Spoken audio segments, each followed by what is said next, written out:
And I want to start just by a couple of thoughts from Revelations chapter 12, verse 17, where it says, "The dragon became furious with the woman and went off to make war on the rest of her offspring, on those who keep the commandments of God and hold to the testimony of Jesus." This means that the offspring, in other words, Jesus, the dragon was not able to devour him, destroy him. So now he's going after every one of his offspring and also those who profess the testimony of Jesus. This means that we will have troubles, and I think that everyone who has been living long enough in life, you will face trials and troubles. And I think that the nation of Israel right now is facing challenges, troubles, and even agony that it has not faced in a long, long time. Psalm chapter 13 says a couple of things about agony and troubles. Psalm chapter 13 verse 1 says, "How long, O Lord, will you forget me? Forever? How long will you hide your face from me? How long must I take counsel in my soul and have sorrow in my heart all day? How long shall the enemy be exalted over me?" I think many people today are asking this question: how long? How long, Lord? How long do I need to live with this? How long do I have to face this trial? And I think probably many people, at least many of my friends in the nation of Israel, are asking also the same question: how long? How long do they need to pray for the hostages? How long is it going to be until they are going to be released? How long? And we all know that when in life things are quote unquote nice and good, days go really, really quickly. But when days of agony face our lives, it seems like those days go on slow motion.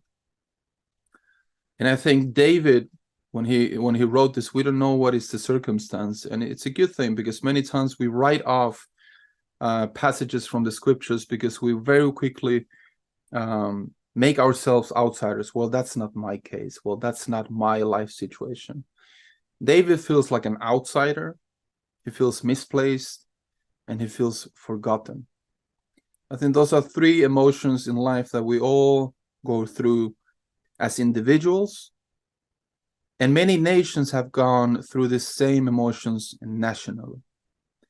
You feel as an outsider, you feel misplaced, and you feel forgotten. I think one of the individuals in the scriptures that really knew something about difficult times, it's Apostle Paul. Apostle Paul was beaten, he was whipped, imprisoned, shipwrecked, bitten by a snake, stoned, and even sentenced to death. Most of the questions when he writes to the church of Corinth are still prevailing with us today, because the same problems of spiritual immaturity, instability, division, jealousy, envy, lawsuits, marital difficulties, sexual immorality, and misuse of spiritual gifts are still with us today. But Paul writes to the church of Corinth actually from an angle, because he has understood something about times of trouble. And in Ephesians, he actually tells us what is the angle that we should be looking at things, and how do we gain wisdom in times of trouble. Ephesians chapter 1, verse 17, it says, "That the God of our Lord Jesus Christ, the Father of glory, may give you spirit of wisdom and of revelation in knowledge of him, having the eyes of your heart enlightened." The eyes of your heart, that you may know what is hope to which he has called you. And when he writes to the church of Corinth in 2 Corinthians chapter 4, verse 16 to verse 18, he writes, "We are afflicted in every way, but not crushed. We're perplexed, but not driven to despair. Persecuted, but not forsaken. Struck down, but not destroyed. Always carrying the body of death of Jesus, so that the life of Jesus may also be manifested in our bodies. The lesson here is this: never put a full stop in the midst of your trials and difficulties, sorrow, grief, when God has put a comma. Never put a full stop when God puts a comma, because it says we are perplexed, but not in despair, persecuted, but not forsaken, struck down, comma, but not destroyed. Just the same way God is faithful to his promises, that means that God is faithful to his people, and the story of Israel, the blessings of Israel, will still continue despite the current crisis. Despite the current warfare, God is faithful. He is a covenant-keeping God, and if you don't believe that, read Psalm 105, verse 8 to verse 10. And then, just to close the idea of facing trials and difficulties personally and sometimes even nationally, he writes in 2 Corinthians chapter 4, verse 13, it says, "Since we have the same spirit of faith according to what has been written, I believed, and so I spoke." I've noticed that people speak what they believe in. Our tongue is attached to our faith. The question is, what do we believe in? Dietrich Bonhoeffer, in the 1930s, his inner eyes of his heart saw and he spoke.